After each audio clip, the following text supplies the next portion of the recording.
Muchas veces nos hemos preguntado de dónde vienen tantos pensamientos negativos y cosas que a veces ni siquiera estamos viviendo, pero que generan mucho miedo y mucho conflicto. ¿Qué es el ego?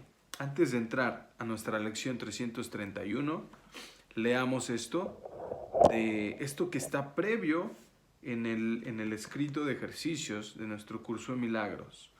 Comenzamos.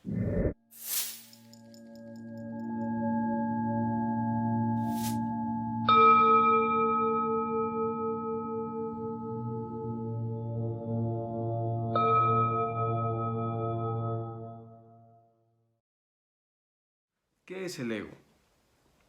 El ego no es otra cosa que idolatría, el símbolo de un yo limitado y separado, nacido en un cuerpo, condenado a sufrir y a que su vida acabe en la muerte. Es la voluntad que ve a la voluntad de Dios como su enemigo y que adopta una forma en que ésta es negada. El ego es la prueba de que la fuerza es débil y el amor temible. La vida en realidad es la muerte y solo lo que se opone a Dios es verdad. El ego es demente, lleno de miedo, cree alzarse más allá de lo omnipresente, aparte de la totalidad y separado de lo infinito. En su demencia cree también haber vencido a Dios mismo y desde su terrible autonomía ve que la voluntad de Dios ha sido destruida. Sueña con el castigo y tiembla ante las figuras de sus sueños. Sus enemigos que andan tras él queriendo asesinarlo antes de que él pueda proteger su seguridad atacándolos primero. El Hijo de Dios no tiene ego. ¿Qué puede saber él de la locura o de la muerte de Dios cuando mora en él? ¿Qué puede saber de penas o de sufrimientos cuando ve en una dicha eterna?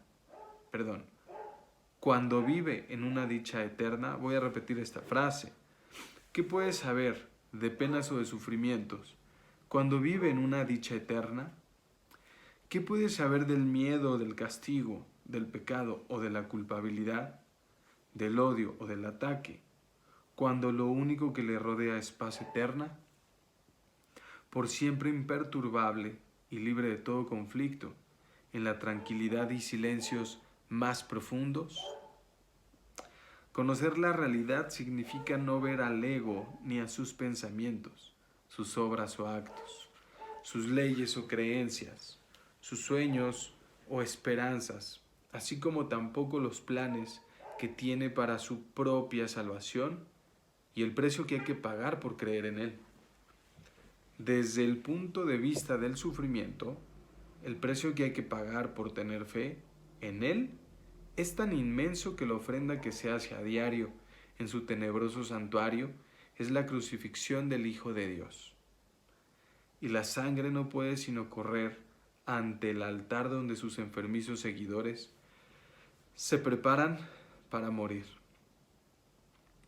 Una sola azucena de perdón, no obstante, puede transformar la oscuridad en luz y el altar a las ilusiones en el templo a la vida misma.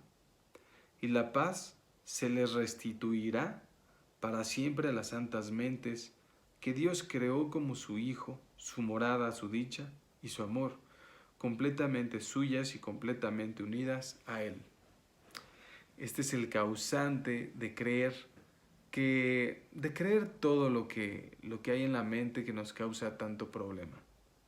Es el ego, la percepción del ego, la manera de pensar, el sistema de pensamiento que nos ofrece el ego es de una felicidad o placer limitados y hace que nos volvamos flojos para estar trabajando en nuestra eternidad, en volver el amor algo permanente, una conciencia también permanente y una salud permanente.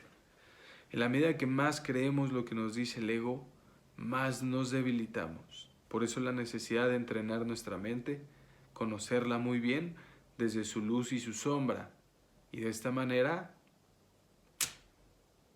¿qué te digo? Los resultados llegarán solos. La lección 331 nos dice, el conflicto no existe, pues mi voluntad es la tuya, nos dice Dios. Padre, qué absurdo creer que tu hijo podía causarse sufrimiento a sí mismo. ¿Cómo iba él a poder planear su condenación sin que se le hubiera provisto de un camino seguro que le condujese a su liberación? Me amas, Padre, y nunca habrías podido dejarme en la desolación para morir en un mundo de dolor y crueldad. ¿Cómo pude jamás pensar que el amor se había abandonado a sí mismo? No hay otra voluntad que la voluntad del amor. El miedo es un sueño y no tiene una voluntad que pueda estar en conflicto con la tuya. Estar en conflicto es estar dormido, la paz, estar despierto. La muerte es una ilusión y la vida, la verdad eterna. Nada se opone a tu voluntad, el conflicto no existe, pues mi voluntad es la tuya. El perdón nos muestra que la voluntad de Dios es una sola y que la compartimos. Contemplemos los santos panoramas que hoy nos muestra el perdón, de modo que podamos encontrar la paz de Dios. Amén.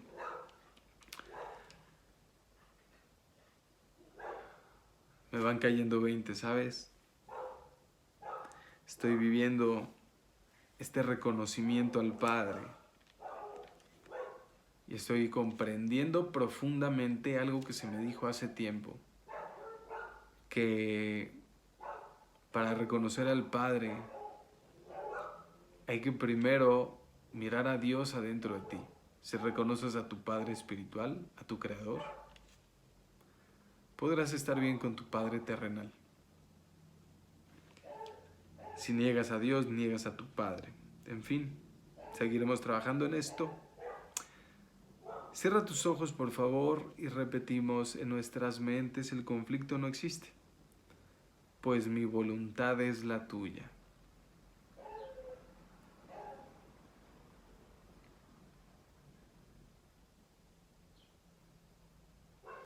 El conflicto no existe, pues mi voluntad es la tuya.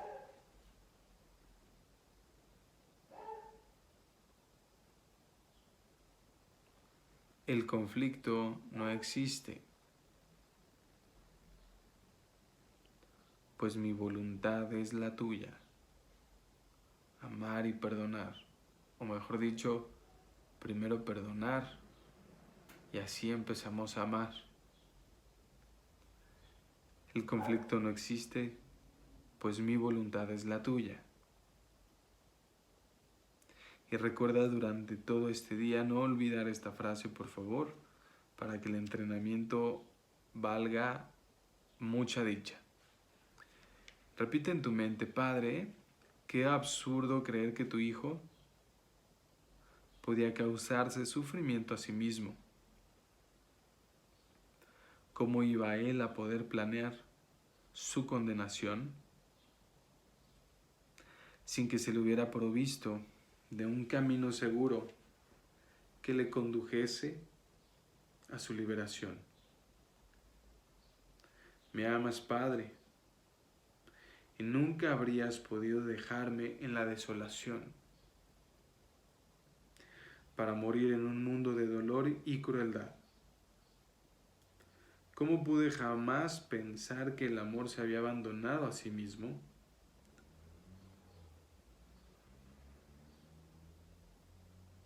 No hay otra voluntad que la voluntad del amor. El miedo es un sueño y no tiene una voluntad que pueda estar en conflicto con la tuya. Estar en conflicto es estar dormido.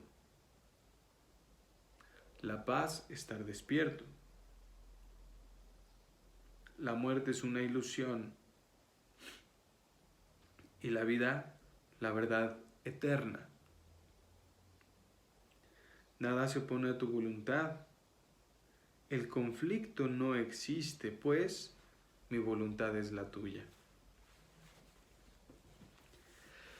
Date un rato este día para encontrar las emociones que están enraizadas a estas palabras. Muchas bendiciones hoy. Nos vemos mañana. Bye bye.